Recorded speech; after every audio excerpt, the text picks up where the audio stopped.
Hello, everybody. Welcome to the Too Good to Be True podcast. I am your host, Pascal Mayala. Today, we are talking about the NBA Finals, Game 1. It just ended a couple of hours ago. So, let's say this. So, in in France, I had to sleep like 4:47 in the morning. And in the US, you guys are still at night. So I was pretty much tired, but I am here right now. So we're gonna talk about for the NBA Finals. Plus, also we are gonna talk about the Lakers searching a new coach to replace Darvin Ham. Other than that, let's start. But before we start talking about the NBA Finals, I want you guys to listen to this podcast on Spotify, Apple Podcast, Amazon Music, and so on and so forth, on any platform you can find. And also, you can listen to this podcast on YouTube. And do me a favor when you listen to this podcast on YouTube. Like, subscribe, notify, and leave your comment, because your comment means a lot to me. So, let's get started right now.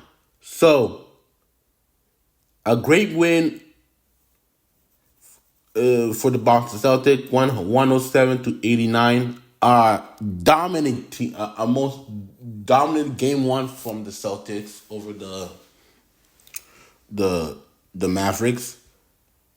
And what can I say right now? Remember yesterday on my podcast, I said that game one, I think the Boston Celtics will win because remember what I said, because it's gonna humble the Dallas Mavericks. Go back, listen to what I said the previous podcast. What I said, and I said that the Dallas Mavericks will be humble. So what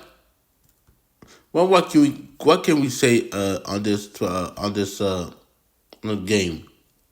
It was a most dominant game from Browns, Jaylen Brown and Kristaps Porzingis. On the let's say this, the first half, the Boston Celtics was leading in a huge way. I think it was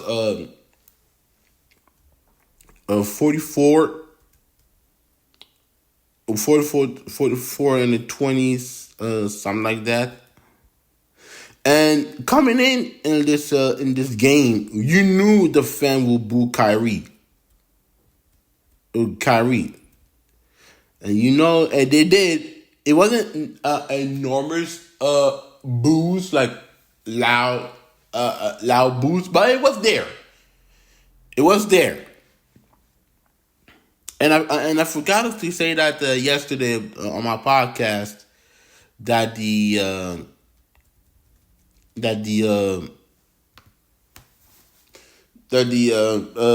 also the key. I didn't say about the X factor. The key factor also in the final, that Kyrie will get booed on the floor against the Boston Celtics. So I wasn't surprised about that. I'll be honest with you. And one thing for sure, if I look at the stat right now for the Boston Celtics right now, let's look at the box score. Jaylen Brown had a great game. He had 22 points, 6 rebounds, 2 assists, 3 steals, 3 blocks. He was plus 12, because everybody tried to bring the plus thing and plus and the minus, but I would do it. Plus 12. His field goal, 7 out of 12 from the field goal, 2 for 6 in the 3-point. 6 and 11 on the free throw line. His partner in crime, I see Jason Tatum. He was a little bit MIA, but I could give him a pass. Because he had a 16 point, 11 rebound, 5 assists, 1 block, shot for 6 for 16 in the field goal, 3 for 7 at 3-point, 1 and 2 at the free throw, and he was plus 19.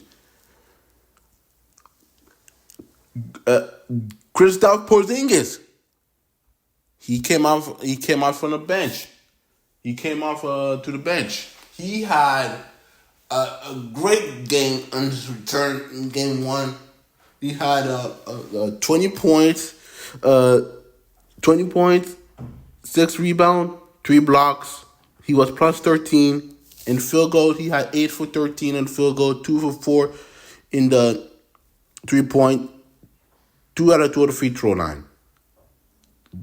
Derek White, he had a great game. 15 points, 2 rebounds, 5 assists, 1 steal, plus 3. He had 5 for 11 in the field goal, 3 for 8 in the 3-point line, and 2 for 2 in the free throws. Al Horford, he got a decent game. 10 points, 7 rebounds, 3 assists, plus 7. He was 4 for 8 in the field goal, 2 for 5 on the 3-point.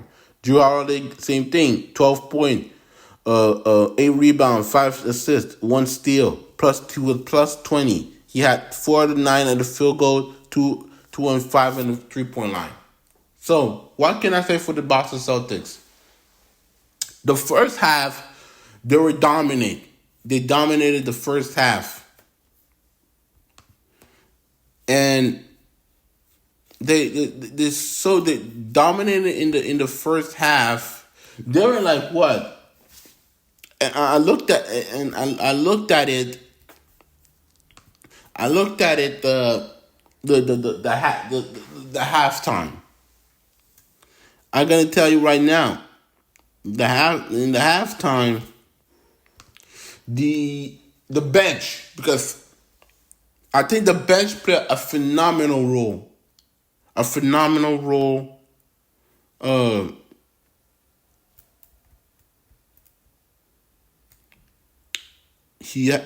had a phenomenal role.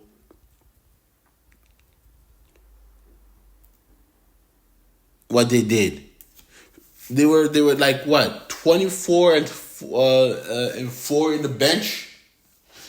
Yeah, that's what I thought. Yeah, 24 and 4 from the bench from the Boston Celtics over the Dallas Mavericks,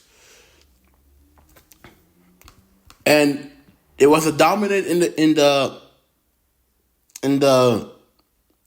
first quarter. Actually, in the first half and first quarter too, because Kristaps Porzingis, he went nuts. And I was like, oh my goodness. I mean, the Boston Celtics are rolling them that Dallas Mavericks. And people would say, wait a minute, Pascal, do you think they had a rest against a Dallas Maverick that went, what is it? Like what? Like what? They had a 5-game. They won 5 games against the Timberwolves. Yes, that's true. You can say that. You can say that it benefited for them, but at the same time, you got to give the Boston Celtics credit.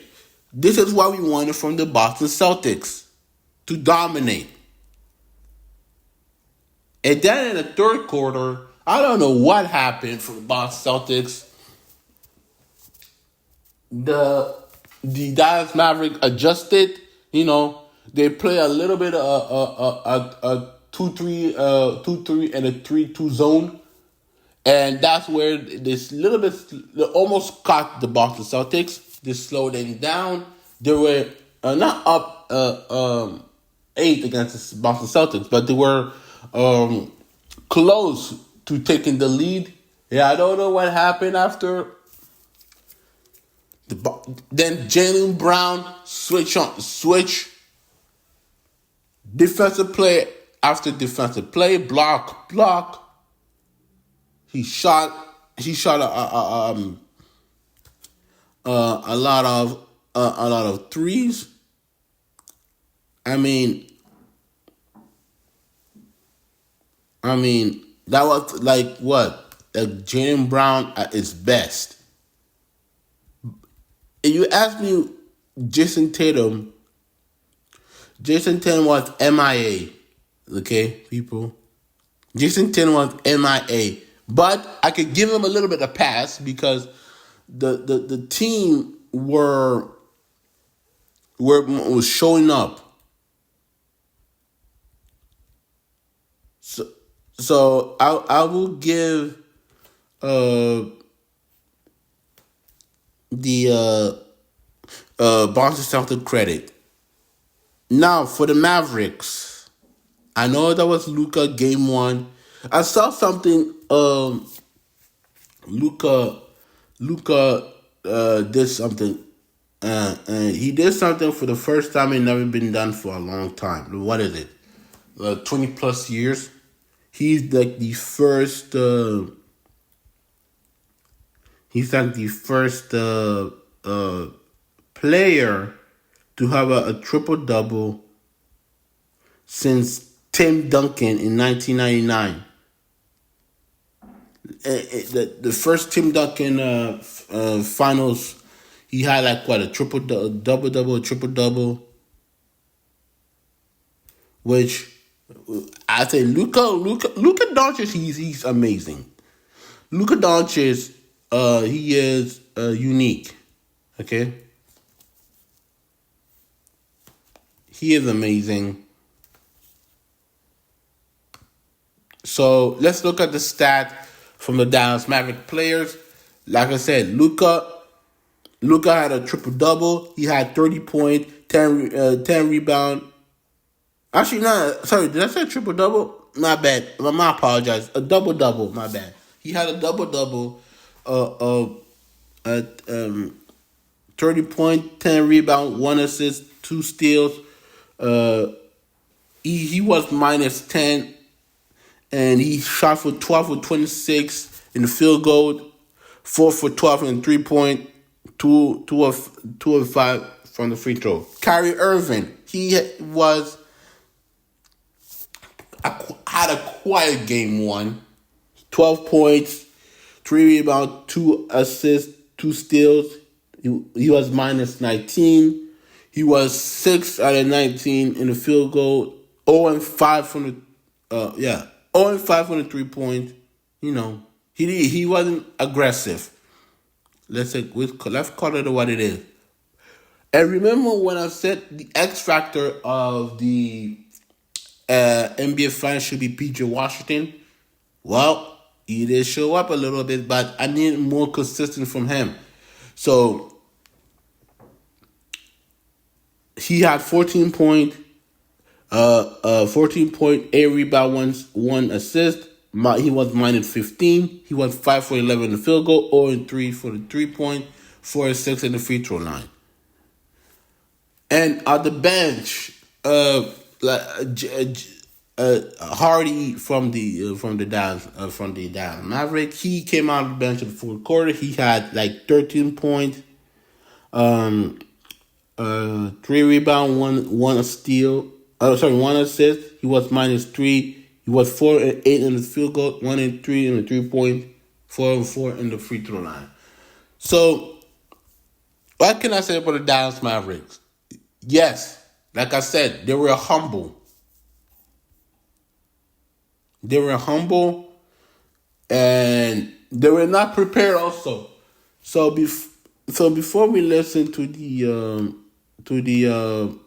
what they gotta say, what the NBA countdown gotta say, I gotta say this. Yes, I remember when I said my prediction for Game 1. I said Boston Celtics will win Game 1 because they're gonna humble.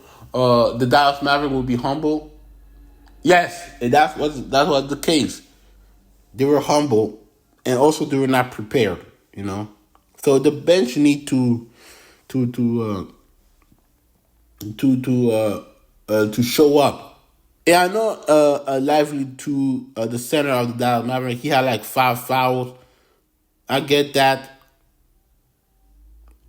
but it's inexcusable. So let's listen to the NBA countdown, what they got to say after the end of the game.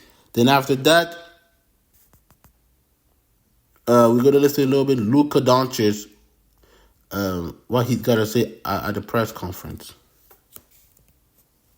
All right, let's break down this game one with Kendrick Perkins, Josh Hart, Michael Wilbon, Bob Myers. We need to start with Kristaps Porzingis because after Bob, he came into this kind of being a little bit coy, saying, "Yeah, I don't know how I feel when I'm running a little bit. Yeah, I don't know if I'll be 100%. I don't know if you can be 110, but that's what he looked like to me." I mean, pretty impressive to be out that long and to come back and have that rhythm and be able to make shots. I mean, those weren't layups, those weren't dunks. And also being a presence, Malik, on the defensive end of the floor. That huge lead they got, that 17-point first quarter lead. After that, Boston only outscored Dallas by 1 point. 3 early block shots. It was almost like Dallas wasn't prepared for what Porzingis was going to bring at the start of the game. Well, I think overall Dallas wasn't prepared, and it's not a indictment on them. It's almost like an opponent coming into the first time fighting Floyd Mayweather at the boxing match, right?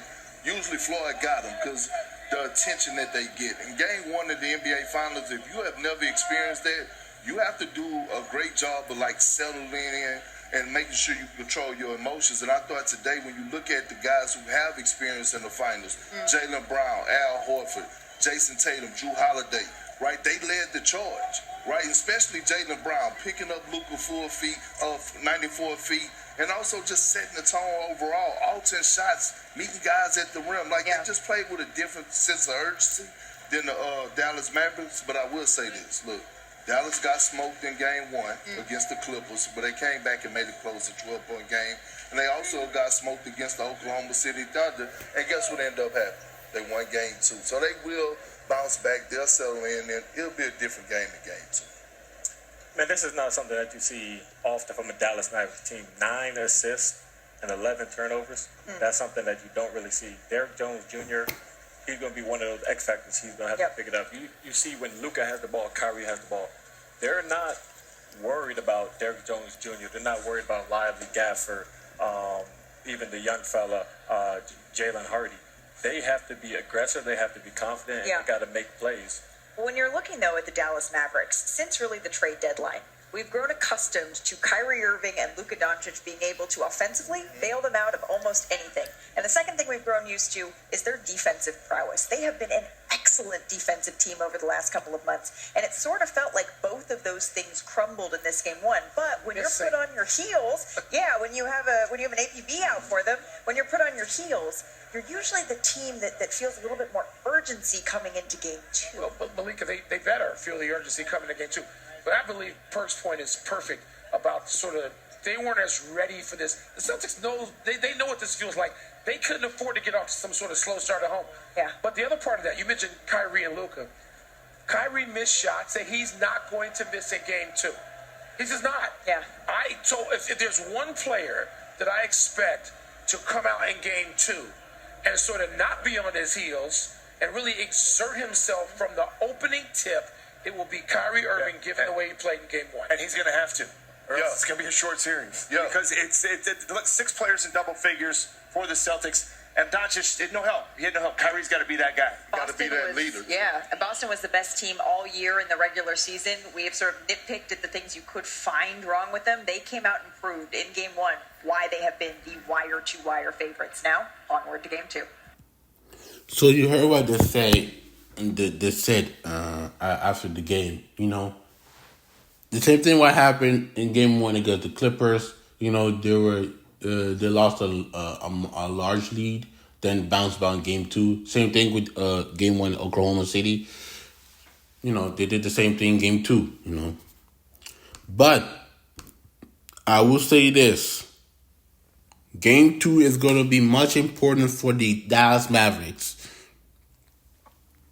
Game two, they have to bounce back if they want to make this as a series.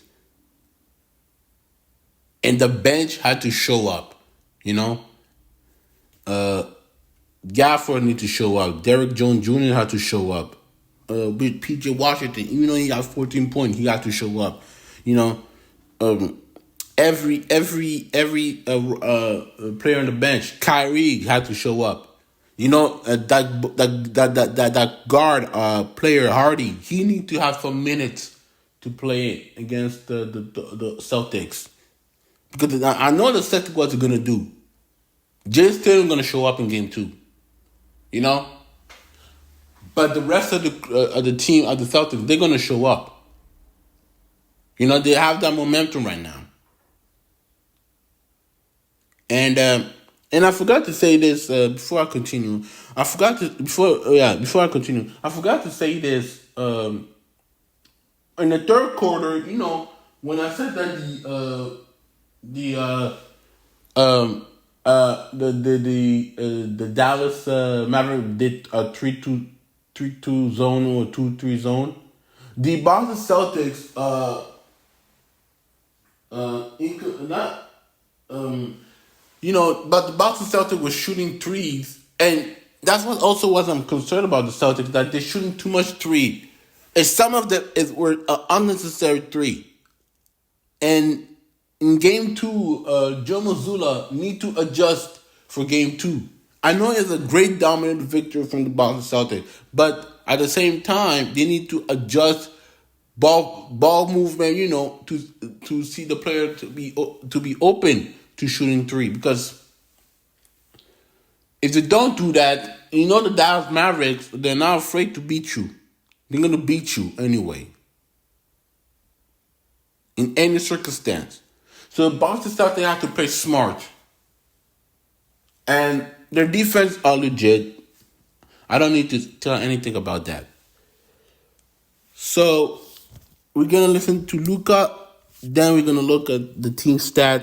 Then after this, we're gonna talk about the Lakers want to hire a new coach. So let's listen what Luka Doncic got to say.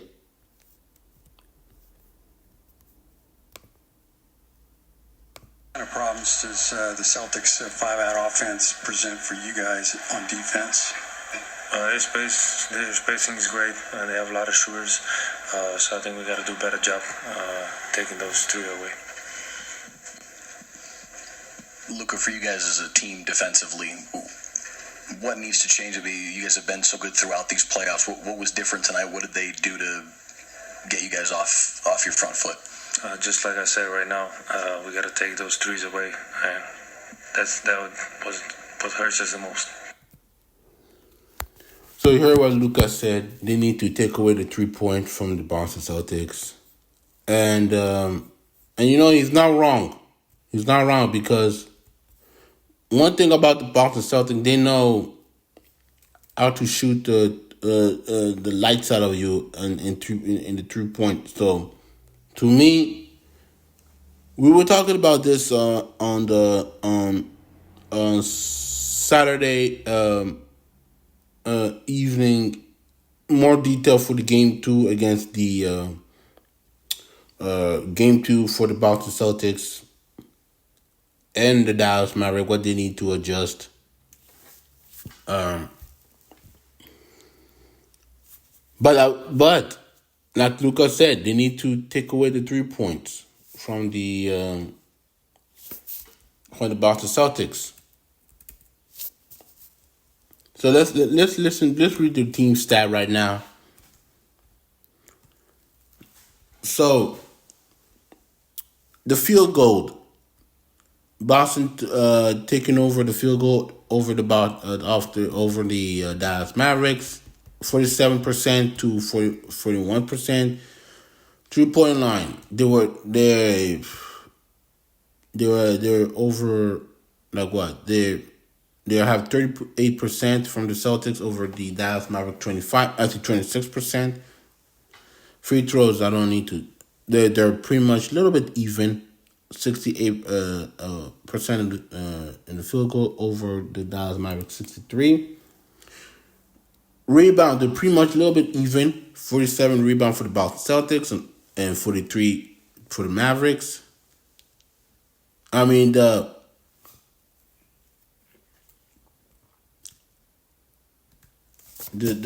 assist, 23 assists from the Boston Celtics over the Dallas Mavericks at 8, or actually 9, but we could say 8, but whatever. Steals, yes, there were a lot of steals. Mavericks steal 8 times over the Boston Celtics 6. And whatever, what we can say. The turnover, the Boston Celtics turned more over than the Dallas Mavericks. Dallas Mavericks 14 out of 11. 14 for the Celtics, 11 for the Dallas Mavericks. But the point in paint, the Dallas Mavericks are 46 points in the paint over the Boston Celtics 38. And what was the largest lead? 29. Over 29 in the what is it? The largest lead over Dallas Mavericks at 4. So we are going to talk about it not next week, but on Saturday evening. Game 2 preview of the Boston Celtics versus the Dallas Mavericks.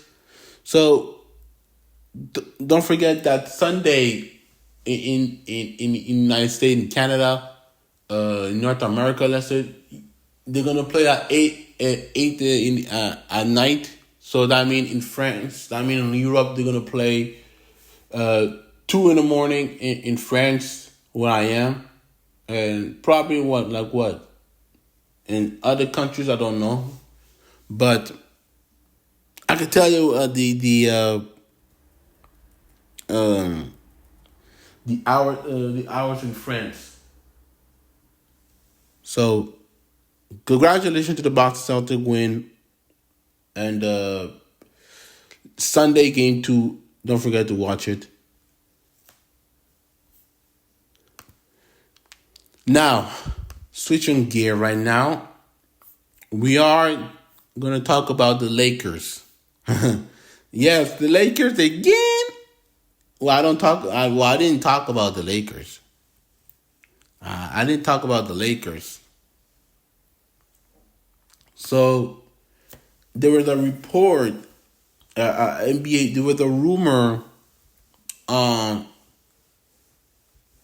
that the Lakers front office are interested to do an interview with Dan Hurley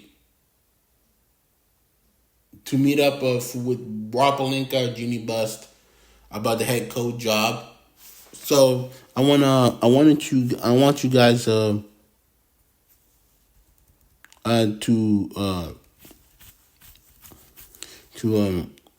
read this from Bleacher Report. Great article, by the way. So let's read this about it, and then I'll give my opinion. So, UConn's men basketball head coach Dan Hurley is set to meet with the Los Angeles Lakers about potentially taking the head coach job. That's what Adrian Woj said on Thursday on ESPN Countdown. He's been told, and I quote, "I'm told that Dan Hurley is going to meet tomorrow with Rob Pelinka." Well, they did meet Friday. The Lakers vice president and GM and Jeannie Buss, their owner, Woj, said it, and said that Dan Hurley and his agents are going to sit down. They did go through the framework about what a deal would look like, and what Dan Hurley and Laker partnership will look like in LA. So the Lakers have to be extremely aggressive, trying to lure Dan Hurley out of the UConn. So let's listen what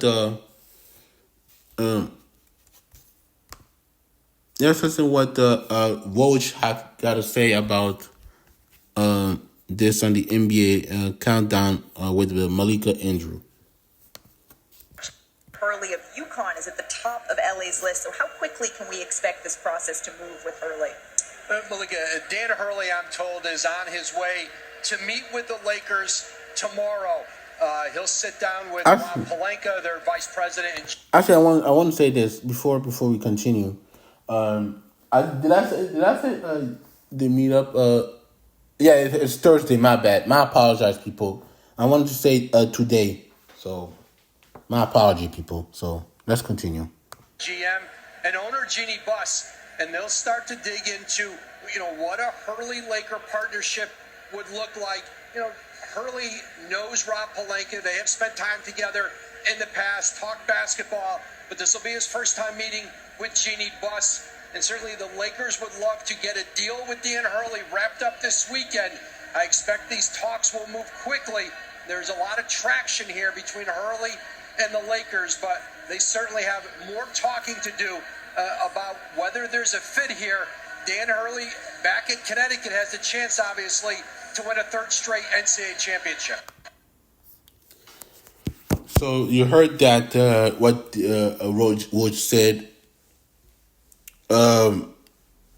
They are talking about it. They're going to talk about it. They're going to meet up with Rob Pelinka and Jeannie Buss today. I say today because it's Friday. So let's continue to read.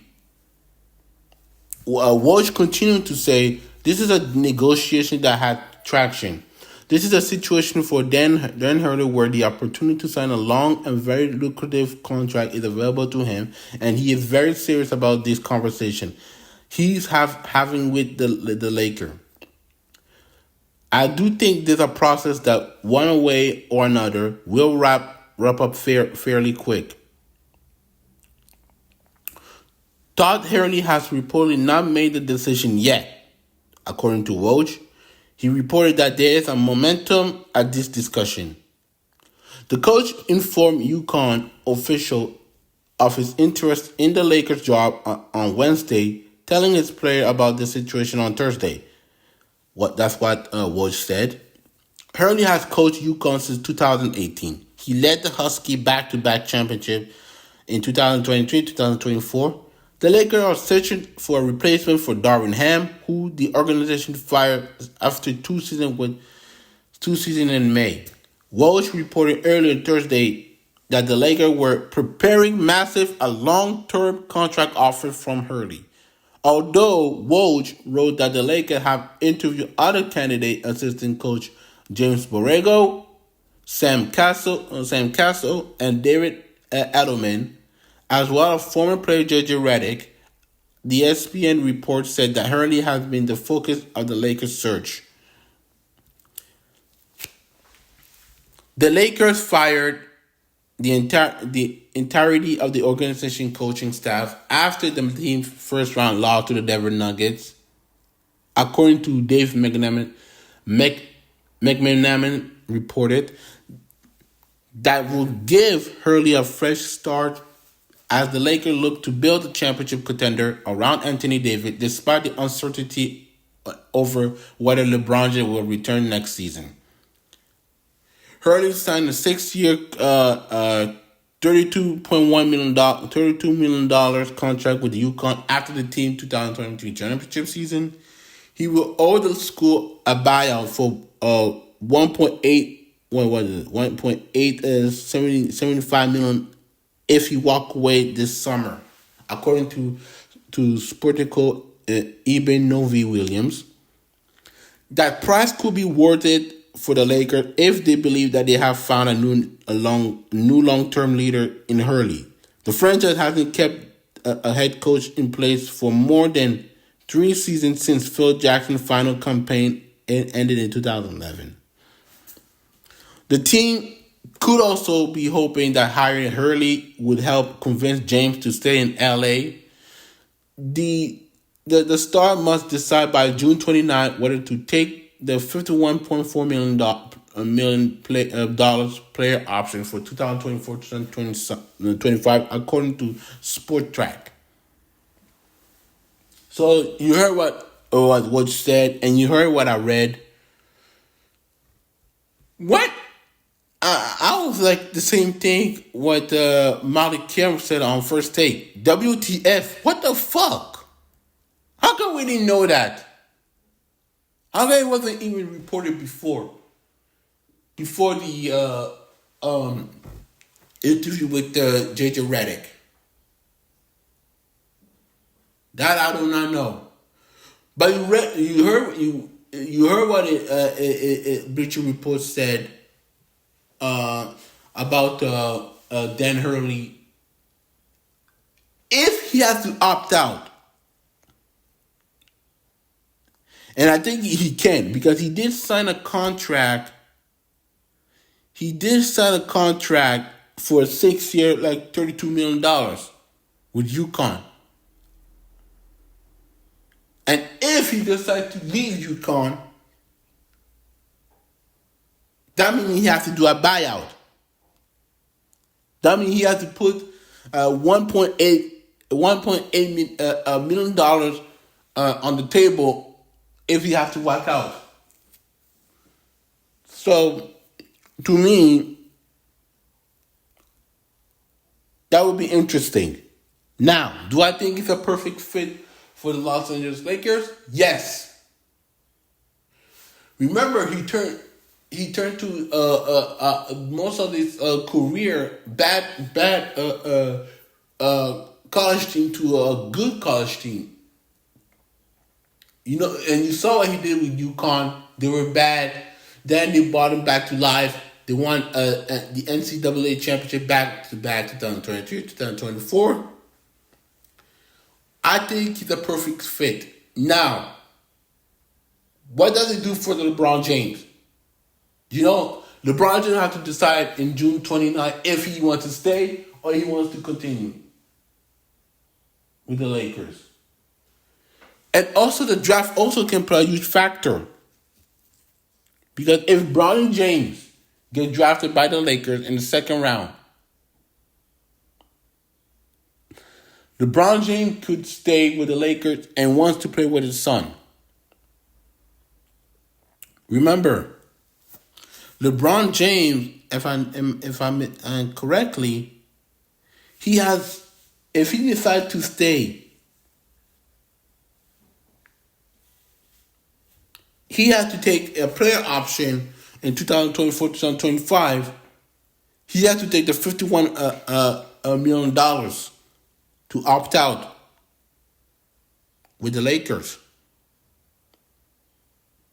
Because remember, right now, this is Anthony Davis' team. The LeBron is not the future right now. So you have to build around Anthony Davis' talent.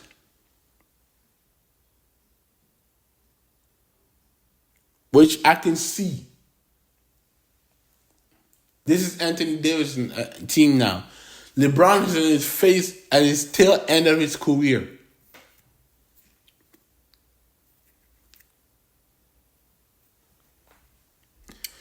So what do you do? I want to ask you guys this question. When I'm going to release this podcast on YouTube, I want you guys to leave me a comment. Should LeBron stay with the Lakers?